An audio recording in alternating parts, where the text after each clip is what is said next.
What's up, fans, representatives? This day back on the set.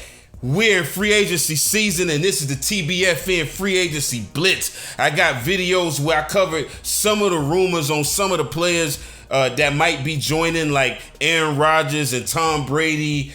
We all found out that Tom Brady's definitely not coming to the Dolphins because he retired. But it's also rumors that we could be targeting other players like Lamar Jackson, Jimmy G, Jalen Ramsey, Saquon Barkley, and Dalvin Cook. And I've covered the quarterbacks in other videos. I told y'all, Lamar Jackson and Jimmy G are quarterbacks that I would have on my radar, for various different reasons and various different scenarios. But there's other players, like I said. And, if we can get either Dalvin Cook or Saquon Barkley, I'll be happy with that. And we'll instantly be considered Super Bowl bound. And, it'll be without a doubt. Like, those players are once-in-a-lifetime generational players. Even though Saquon Barkley hasn't really, shown that potential yet. He showed the potential, but he hasn't really dominated the league yet. And you thought he would have been able to do that with the Giants, but he wasn't able to because of injury, because of, instability at the quarterback position or lack of talent at the quarterback position. Because I don't think that Daniel Jones is – I think he's been given way too many chances to show that he could be a starting quarterback in this league. But if we get either one of those, we instantly Super Bowl bound. And the way I view the running back position is – I usually want a three-headed monster and a running back by committee. If I notice that we're, depending on how many wins we get, like if we're a middle of the pack team, we're not in the top 5 on the draft order. We're always in the middle, or, we've had to trade our first round pick to add other players. I would say, okay, we're going to try to run by committee and establish either a three-headed rushing attack or a thunder and lightning type running committee in that type of way, But if you could find a generational back like that, you don't need no committee. They are the monster. You don't need a three-headed monster. Saquon Barkley is the monster. Dalvin Cook is the monster. Both of those running backs can take it to the crib at any given time on any given play.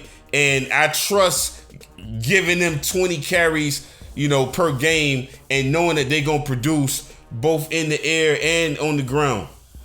So, but to sign either one of them is going to cost us, and we're going to need to cut a lot of space on the cap to sign either one of them long term. Jalen Ramsey is interesting. That's a real interesting option that we should be attracted to, because I'm curious to know what his asking price is and what his motivation is. If at this point he just want to get on the contending team, he want to come back to Florida and he want to play for a legit squad, then I think, and his asking price ain't that high. Maybe he won't, he doesn't want top tier cornerback money. That might be a great option, man. Jalen Ramsey on one side with Xavier Howard on the other, with Kader Kohu or Nick Needham in the slot. I like what that's gonna look like. But it depends on what his asking price is. So that's one to keep an eye on.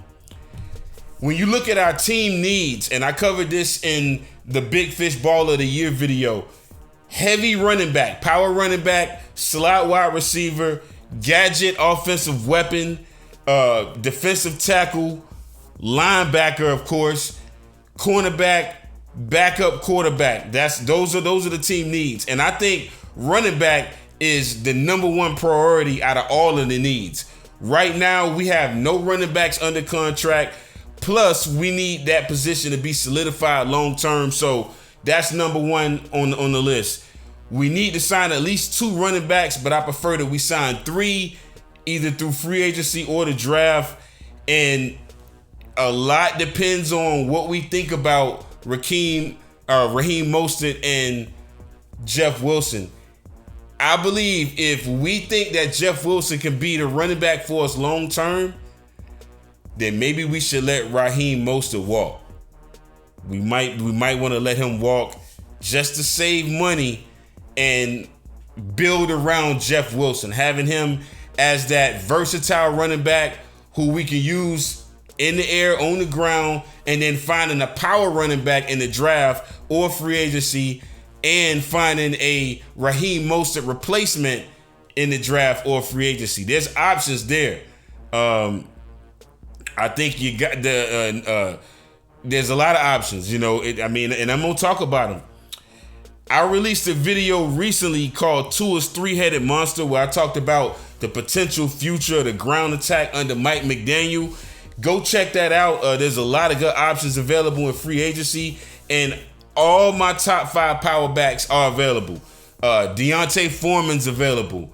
Who else is available? Josh Jacobs, he's available.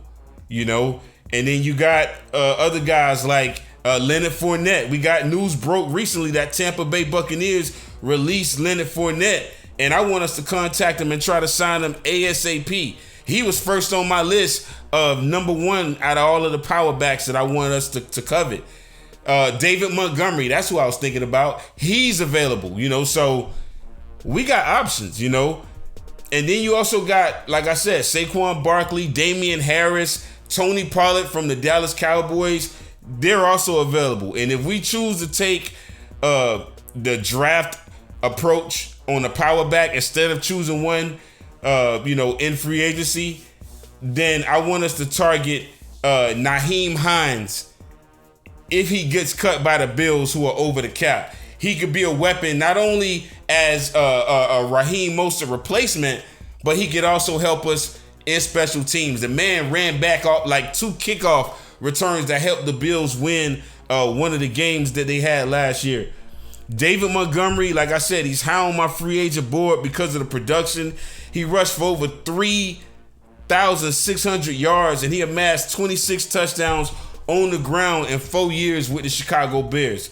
If we decide to get him instead of Leonard Fournette, either one of them, both of those power backs, any one of the power backs that I named, then we could take a different approach in the draft. Let's say we got Fournette or Montgomery. Then I would try to target the best cornerback in the draft at the number 2 spot at our first second round pick. I would try to target the top cornerback that's in the draft or the top linebacker, which there's a lot of different ways we can go at linebacker. This draft class is deep at certain positions, and I really believe that we could find all of our answers in the draft, really.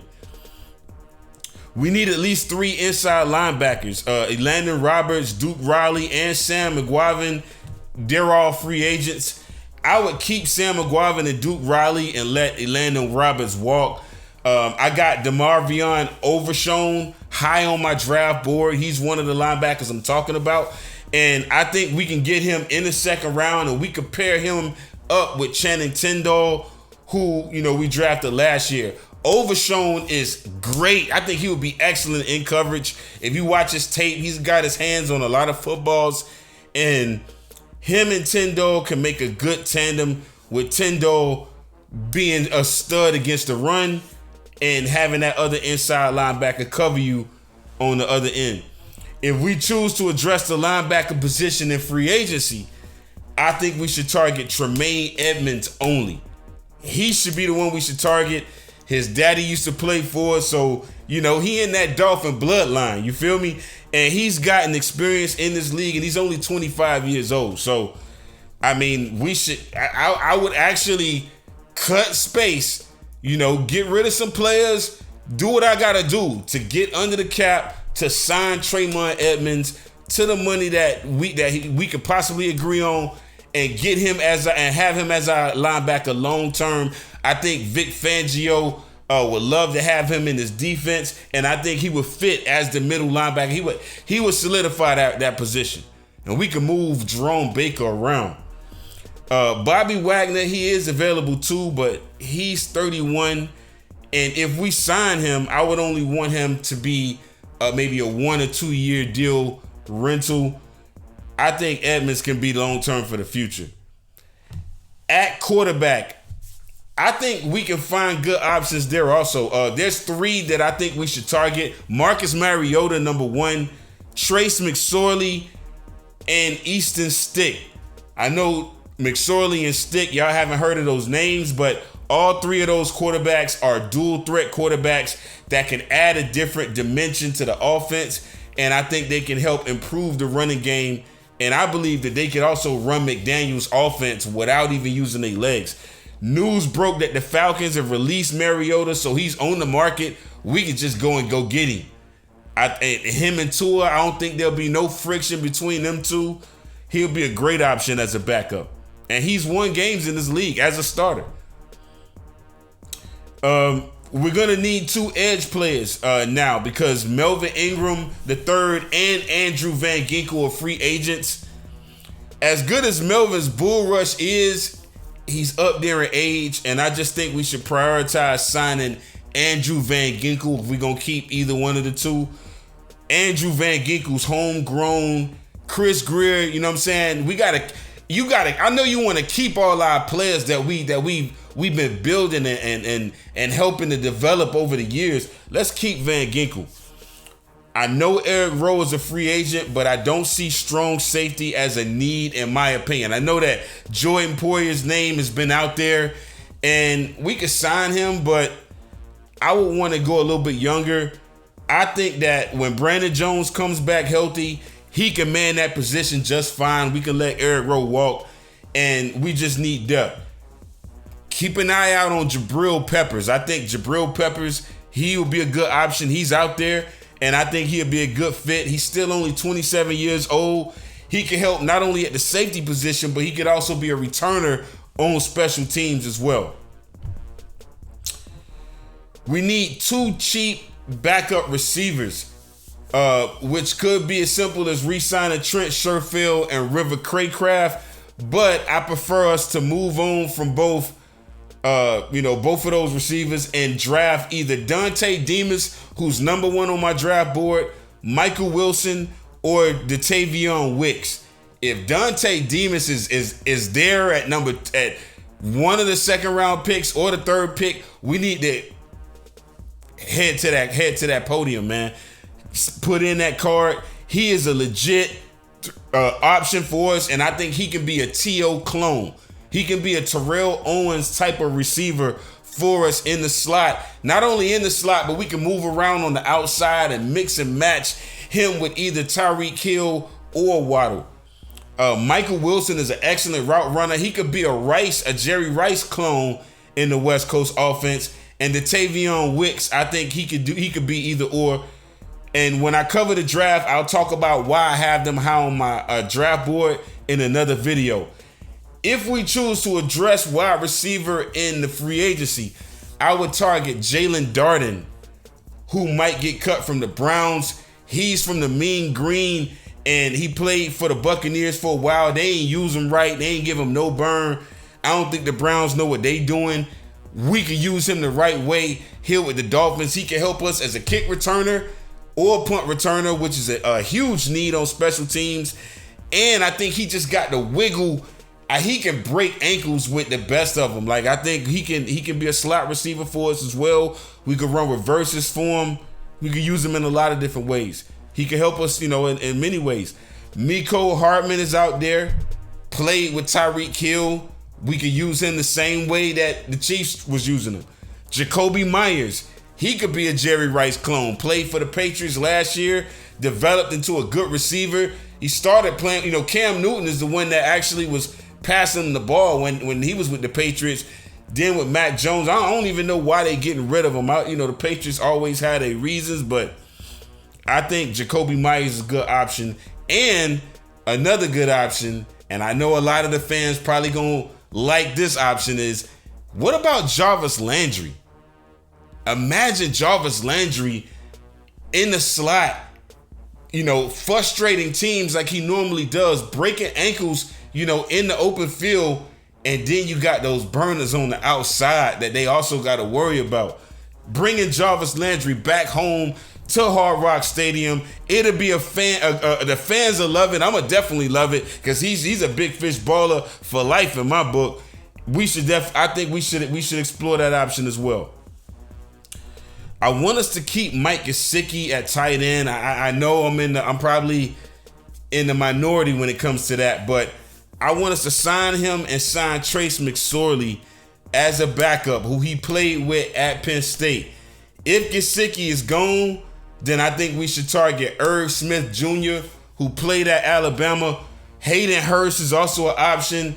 Dalton Schultz, or I like O.J. Howard as well in free agency. Either one of them, I think we can't lose with either one of those. We're going to need to replace Byron Jones. I think Bryce Callahan will be an easy fix. He's been in Vic Fangio's scheme in Denver, and he can be a plug-and-play option. Even if we add Bryce, I think we should prioritize the cornerback position early in the draft. And I think Syracuse cornerback Garrett Williams, I got him high on my draft board. If he's available in the second round as well, we should definitely draft him. You know, the first player I think we should draft if he's available, the very first pick we have, first, second round pick, Zach Charbonnet at running back. Very second pick, Garrett Williams at cornerback. Those two must-haves. And I got one more must-have, but y'all gotta stay tuned in for that. There might be no money on the table to upgrade the offensive line, but I do think we've invested enough. If we could sign right tackle Mike McClinchy for the right price, it'll be a steal, because he could fit in McDaniel's scheme. He's known to be good in that wide zone blocking scheme that Kyle Shanahan likes to run. We got Armstead, Williams, and Robert Hunt as our core starters. Liam Eichenberg, he's at left guard right now. And we got Austin Jackson, who's going to be at the right tackle spot for now. But both will get a chance to retain their starting jobs that they won last August and get coached by new O-line coach Butch Berry. If Austin Jackson is truly the future at right tackle, then I'm patient as a fan, because he's young. And until I see otherwise, I'll roll with the coaching staff on that. He's been homegrown for us, so I unlike some of the fan base, I'm cool with keeping Austin Jackson. I haven't given up on him. But if we believe that we can upgrade the right tackle spot, even though we believe in Austin Jackson, I would sign McClinchy and put Austin to, as a backup to Teron Armstead. He could be the backup left tackle and let him learn under Armstead so he could be the successor maybe in a couple of years, maybe maybe next year, maybe 1 to 3 years, he could be the successor.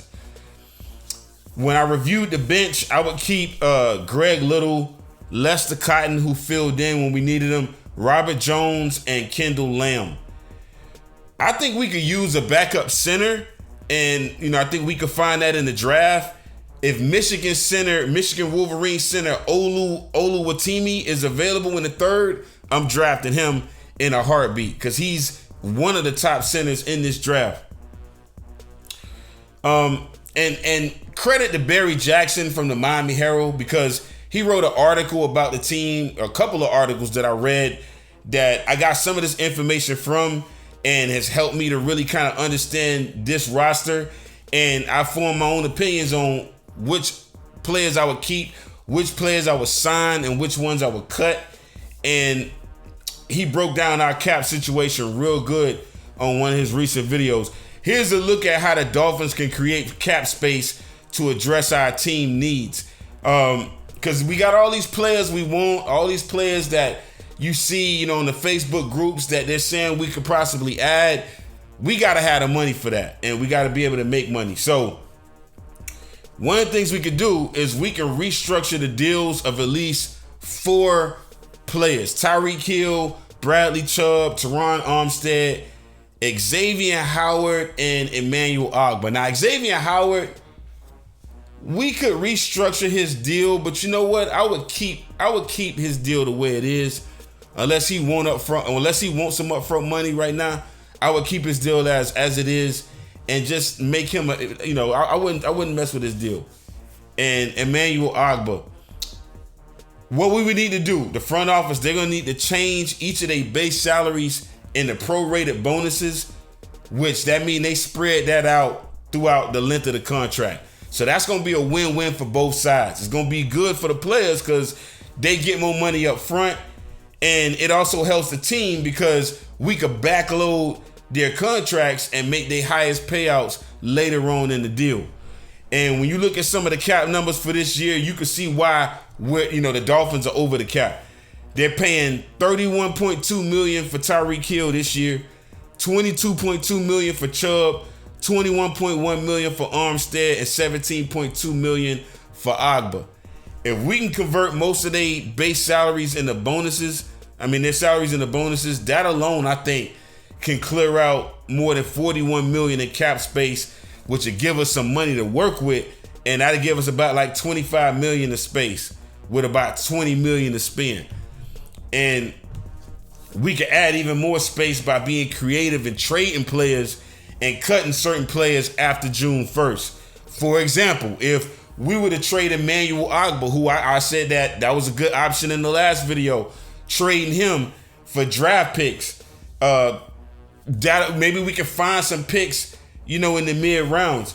Right now, from his $15 million salary for, this year, it's fully guaranteed, and his $17.2 million cap number would mushroom to $21 million on the books if he's cut before June 1st, and then $17 million if he's cut after June 1st. But if we could find a trade partner, if we could trade him before June 1st, his dead money hit would only be $6 million.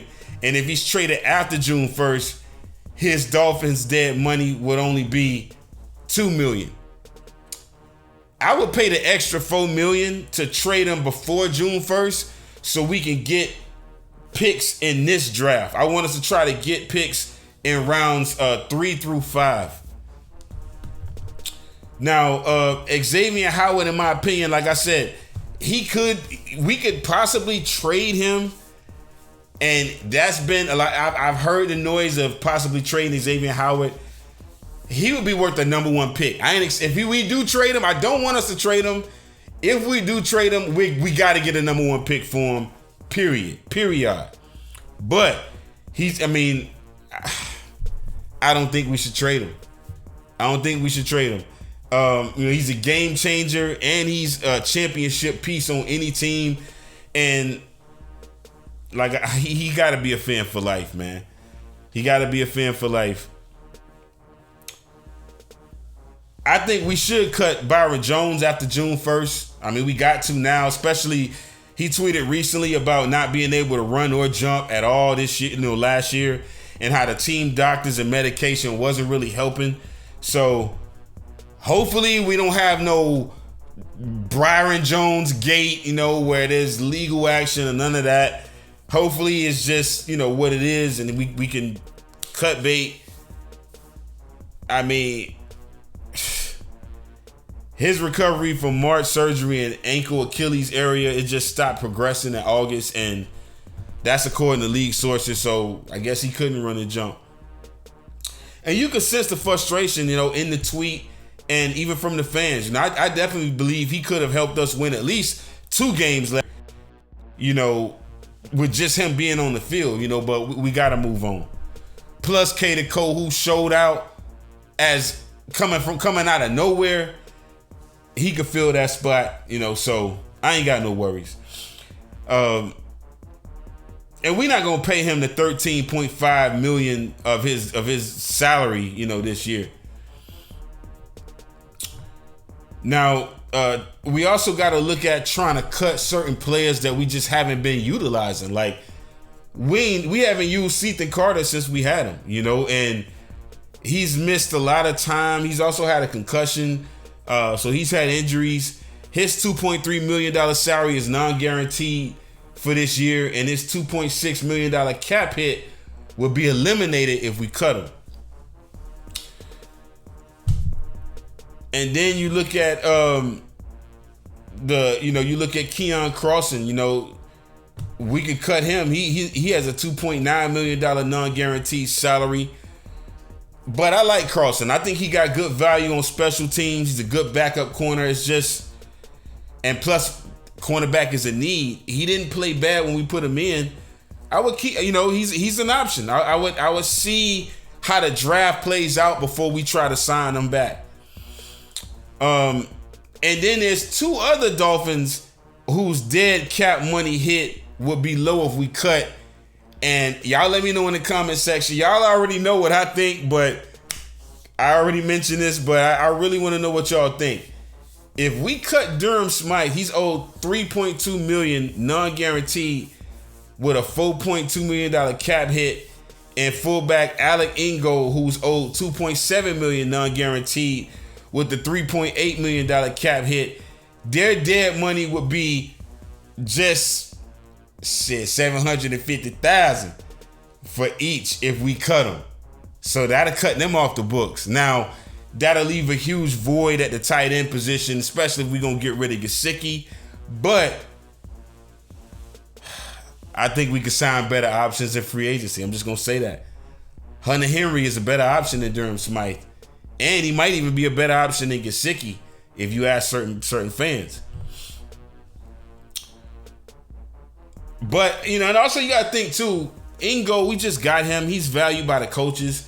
The plays we ran for him, though, like some of them he wasn't able to execute, and there's a fullback in this draft that I want us to draft no matter what. He's on my board. I'm going to talk about him in another video. Another thing we could do to save money is try to trade Cedric Wilson. We tried making him that third receiver, but Trent Sherfield was just a better player, a better option. River Craycraft was even a good option. And keep in mind that $5 million of his $7 million salary next season is already guaranteed. He has an $8 million cap hit this year that would shrink to only $7 million if he's cut before June 1st. But if we could find a trade partner, if we could trade him before June 1st, it would only be $2 million in dead money, and that'll be a $6 million cap savings. So we gotta try to see if we can trade them. There's teams that could use wide receivers. The Jaguars could use them. The Texans could use them. A lot of teams could use them. He got value out there. Maybe we can I would try to see if we could try to get maybe a 5th round pick. A 4th or 5th round pick would be great value for Cedric Wilson.